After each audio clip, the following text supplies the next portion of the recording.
고달픈 감정에 휘말려 셀프 힐링이 필요한 순간, 나는 오늘부터 변하기로 마음먹었다. 나를 가장 사랑하는 사람은 내가 되기로 다짐했다.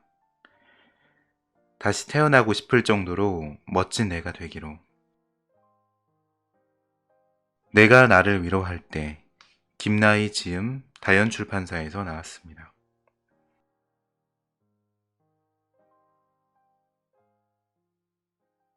무조건 버티는 시대는 끝났다.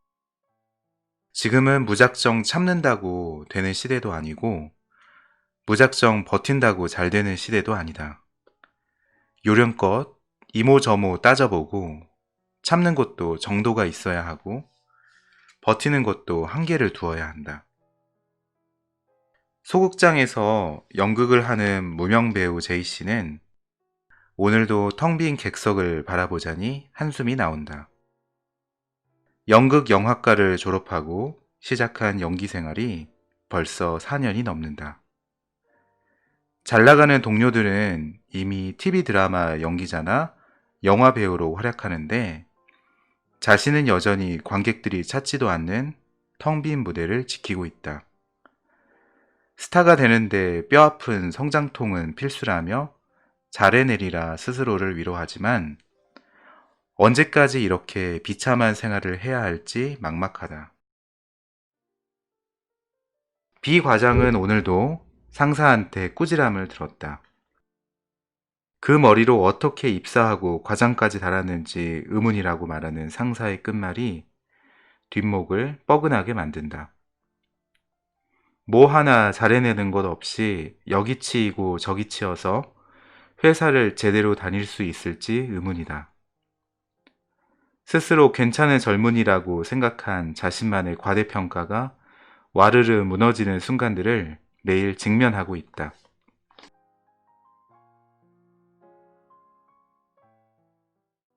아픈 만큼 정말 성장하는 걸까? 잘 되기 위해서는 반드시 아픔이 따라야 한다고들 말한다. 누구나 그렇게 힘든 것 다 겪고 나서야 잘 될 수 있다는 것이다. 하지만 세상에 이런 억지가 어디 있을까 싶다. 참 무책임한 말이다. 이런 말들의 결론은 잘 될 때까지 아프든 말든 버티며 나를 단련시켜야 한다는 것이다. 성장통은 기본적으로 겪어야 하는 거니까. 사회는 성장을 위한 통증을 당연시하지만, 정작 나는 하루하루 용기를 잃고 무력하게 가라앉는다. 지금 성장하고 있는지 아닌지도 알 수 없고, 그저 나 자신이 초라할 뿐이다. 누구에게 도와달라고 할 처지도 못 된다. 어디서 잘못된 것인지도 모르겠다. 세상을 향해 드높게 날아오르겠다는 꿈을 꾸던 야무진 나는 어디로 간 것일까? 성장통은 원래 3세에서 12세 사이에 성장기 아동들에게서 흔히 나타나는 하지 통증을 말한다. 주로 종아리, 허벅지, 무릎 위에 발생하는 통증이다. 특별한 치료 없이 괜찮아지며, 만약 통증이 심하면 간단한 전신 목욕이나 마사지 등으로 통증을 완화할 수 있다. 하지만 성인이 겪는 성장통은 이것과 전혀 다르다. 몸이 아닌 마음이 아픈 것이고, 어른이 되기 위한 통증, 성숙한 마음으로 가는 과정, 혹은 인생을 터득해 가는 것으로 일컬어진다. 육체적 성장통보다 한 차원 더 높은 통증이라고도 한다. 과연 누구나 성숙해지기 위해서는 반드시 성장통을 겪어야 하는 걸까? 물론 성숙한 사람이 되기 위해, 강인한 사람이 되기 위해 어느 정도 어려움을 겪어야 한다는 것은 이해할 수 있다. 쇠가 뜨거운 물에 달궈지고 두들겨지는 과정을 거쳐 더욱 단단하고 질긴 성질을 갖는 이치일 것이다. 아무런 역경 없이 탄탄대로만을 걷는다면 생각지도 못한 위기를 훌륭하게 대처하는 건 어려울 것이다. 아무리 잘 나간다 하더라도 평생을 폭풍 질주만 할 수는 없는 법이고, 올라가고 나면 언젠가는 내려와야 한다. 인생의 오르막과 내리막에 잘 적응하기 위해 일정한 연단의 시기는 필요하다. 앞만 보고 가던 사람이 길을 잃었을 때 제자리로 돌아오는 것은 쉽지 않다. 인정한다. 잘못을 예방하기 위해서 성장통을 강조하는 것도 이해된다.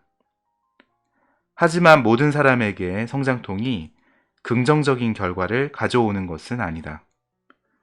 스스로의 선택이라면 모를까? 주변의 강제적 요구라면 사정은 달라진다. 의지가 약한 사람에게 무작정 강요하고 무작정 버티면 된다는 것은 사람 잡는 일이다. 지금은 무작정 참는다고 되는 시대도 아니고 무작정 버틴다고 잘 되는 시대도 아니다.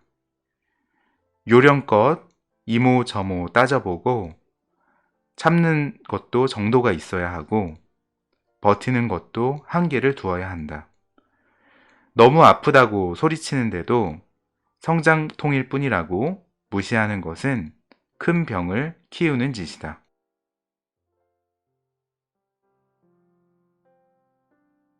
당신은 비상구가 있나요? 열심히 살아가는 나를 위해서 쏟아내는 연습이 필요하다. 나만을 위한 비상구, 골방이 필요하다. 그래야 내가 아프지 않다.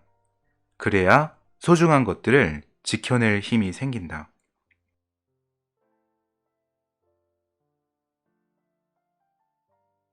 네, 제목을 읽어보니까 저 또한 비상구가 무엇인지 생각을 해봤는데, 이렇게 책을 같이 여러분하고 독서하면서 목소리로 이렇게 여러분하고 소통하는 것이 하나의 비상구라는 생각이 듭니다.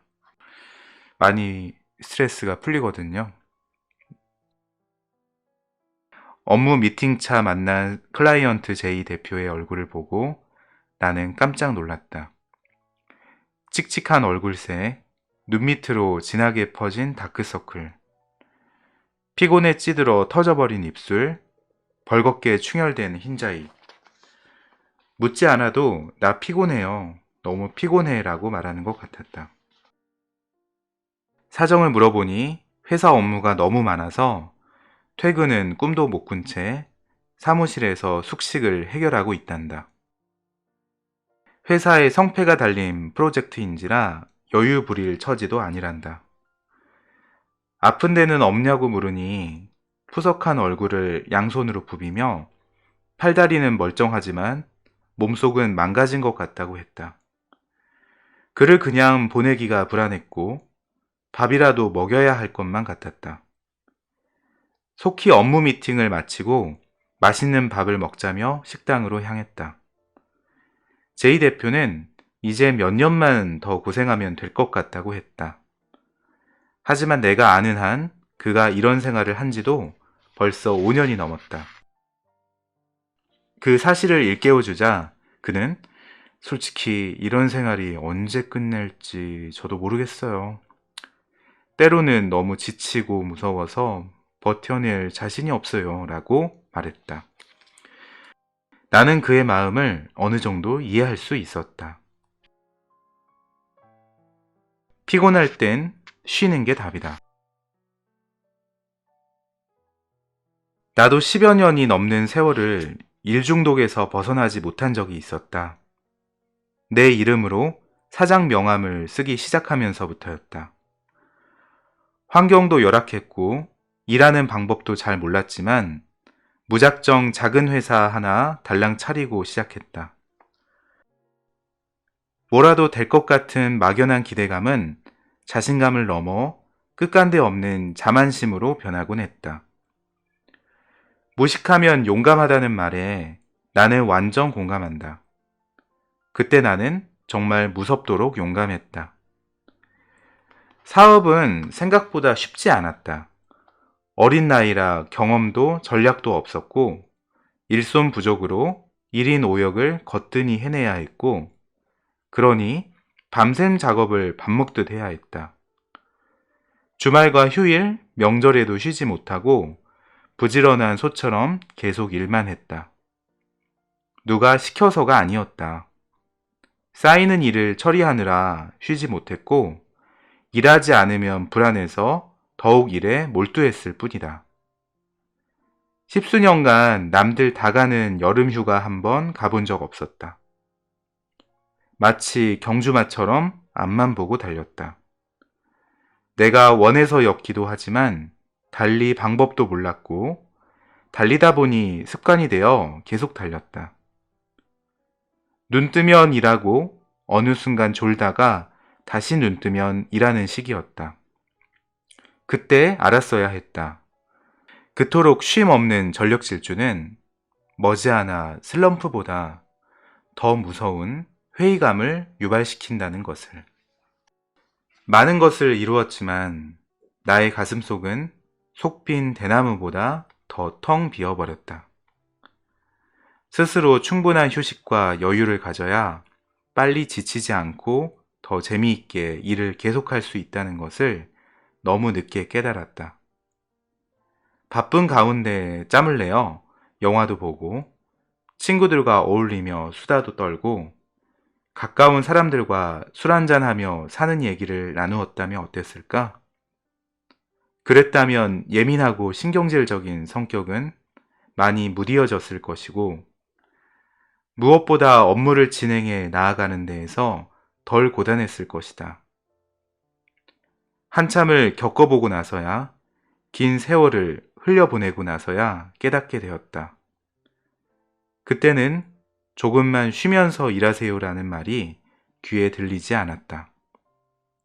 하지만 일은 해도 끝나지 않았다. 밤을 새울수록 더 많은 밤을 새워야 하는 상황이 꼬리를 물었다. 지금 생각하면 피곤할 땐 쉬는 게 답이었다. 끝나지 않을 일을 앞에 두고 끝타령을 한다 하여 끝나는 것도 아니었다.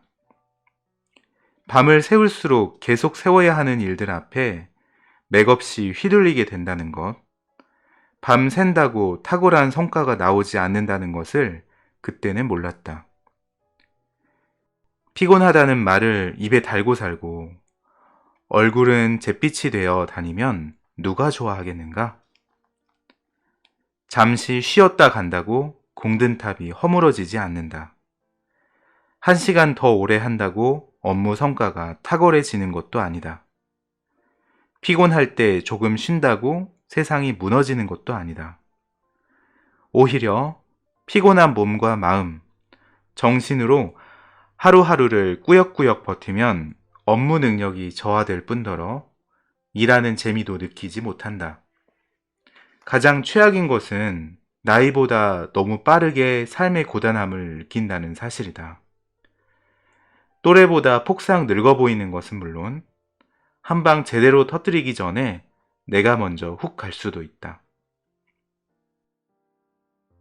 나를 위해 꼭 필요해 하나쯤은. 비상구는 화재나 지진 따위의 갑작스러운 사고 때 급히 대피할 수 있도록 마련된 특별한 출입구다. 일상적인 날에는 별 쓸모가 없지만 사고 시에는 유일한 탈출구다. 위험한 상황일수록 비상구는 그 어떤 문과 비교할 수 없는 가치를 발휘한다. 비상구는 긴급 상황을 벗어나는 안전의 문이요, 위험으로부터 벗어나는 평화의 문이다. 아무리 멋진 건물이라도 비상구가 없다면 화재와 재난의 피해를 막을 방법이 없기 때문에 건축 허가도 나지 않을 것이다. 사람에게도 비상구가 필요하다. 멀리 보고 줄기차게 가야 하는 인생길에서 비상구는 더할 나위 없이 소중한 존재다. 지금보다 젊은 나이에는 비상구라는 말을 실감하지 못했다. 혈기왕성하게 일과 생활을 영위하며 열정적인 에너지를 폭발시키던 때는 더욱 그랬다. 비상구의 필요성을 느낀 것은 얼마 되지 않았다. 사람에게 비상구란 휴식이 될 수 있고 동기부여가 될 수 있고 재충전이 될 수 있다. 회사에서 중요한 업무를 맡아 계획을 짜고 실행하며 그 과정에서 상급자로부터 인정받고 자신의 계획이 실제로 성과를 거두는 등 탄탄대로의 길을 갈 때는 미처 비상구의 필요성을 인식하지 못한다. 사람들과 어울리며 교류하고 칭찬과 부러움, 호감이 쏟아질 때는 탈출하고 싶다는 생각을 하지 않는다. 하지만 어느 순간 굴러가는 일들이 버겁게 느껴지거나 일이 잘 풀리지 않을 때, 뜻밖의 암초를 만났을 때, 큰 실패를 했을 때, 사람들이 나를 대하는 태도가 예전 같지 않을 때 우리는 자연스럽게 탈출 욕구를 느끼고 비상구를 찾는다. 두려움과 부담감에 어깨가 짓눌리는 듯하고 숨이 가쁠 때 생각한다. 도망가고 싶다고, 떠나고 싶다고. 이런 감정을 느낄 때에는 과감히 비상구를 찾아야 한다. 비상구를 통해 자신을 괴롭히는 상황으로부터 빠져나와야 한다.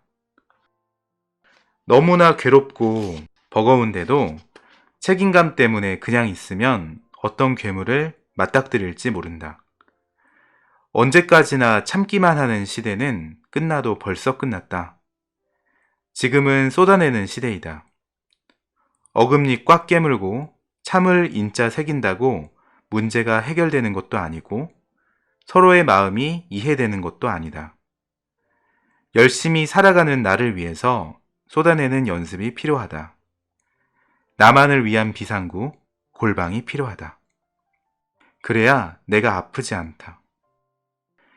비상구는 나에게 건강한 활력을 제공한다. 그러기 위해서 철저하게 자신만의 맞춤 비상구를 가질 필요가 있다. 다른 사람의 눈을 의식할 필요도 없다. 그런 건 애초부터 의미가 없다. 내가 마음의 모든 짐을 내려놓고 재충전할 비상구를 만드는 것에 대한 고민이 필요할 뿐이다. 가끔씩 상식을 깨는 비상구를 가진 사람들을 만난다. 콜센터 여직원의 비상구는 복싱, 격렬한 스포츠 선수의 비상구는 종이접기, 간호사의 비상구는 번지점프, 유치원 선생님의 비상구는 라틴 댄스, 작가의 비상구는 드럼 연주 겸 싱어송라이터, 프로게이머의 비상구는 산악 자전거이다. 무엇이든 문제없다. 문제라면 지쳐가는 자신을 방치해 두는 것. 힘들다고 아우성치는 자신의 소리를 외면한 채 계속 달리기만 하는 것 아닐까 싶다. 외면당한 자기 자신이 결국 오래지 않아 쓰러지리라는 것을 모른다는 게 문제다. 사람은 기계가 아니다. 사람은 감정을 가지고 있고 아주 미묘한 감정에도 휘둘릴 수 있는 존재이다. 자신의 감정을 무시해버리는 것은 자신에게 닥쳐올 불행을 키우는 자폭행위와 똑같다. 나를 위해 사치를 부려도 된다. 비상구는 한 가지일 필요는 없다. 나한테 도움이 된다는 게 확실하다면 다양한 형태로 여러 가지를 두어도 좋다.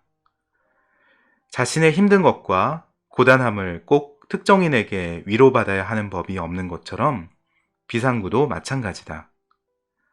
더 풍요로운 삶과 활력을 가져다주는 삶을 살기 위해서는 다양한 것으로부터 용기를 얻어도 좋다. 인생 역전을 꿈꾸는 것도 좋지만 마라톤처럼 긴 인생의 여정에서 오래 달리기 위해 비상구를 만들자. 이것이야말로 값비싼 명품 가방보다 고가의 손목시계보다 더 나의 숨통을 틔워준다. 그야말로 생활 필수품이다. 네, 이 부분을 읽고 저는 오늘 당장 저의 비상구를 적어도 하나 이상은 만들겠다는 다짐을 해봤습니다. 지금은 제가 조금 부족하지만 앞으로 제 채널이 듣는 귀를 즐겁게 하고 마음을 편안하게 해줌으로써 하나의 비상구로서 역할을 했으면 하는 바람이 있습니다. 저도 이렇게 책을 읽으며 여러분하고 소통하고 있지만 이 책 읽는 것을 너무 달리기처럼 달리지 않고 천천히 나아가 보자 합니다. 그리고 때로는 가까운 산에 가서 등산을 함으로써 하나의 비상구를 만들어 보겠습니다. 댓글로 여러분의 비상구를 공유해 주신다면 저도 그 비상구를 참고해서 실행해 보겠습니다. 제 채널 이야기를 많이 들어주셔서 정말 감사드립니다. 레오의 책 읽는 밤을 여기까지 마쳐보겠습니다. 감사합니다.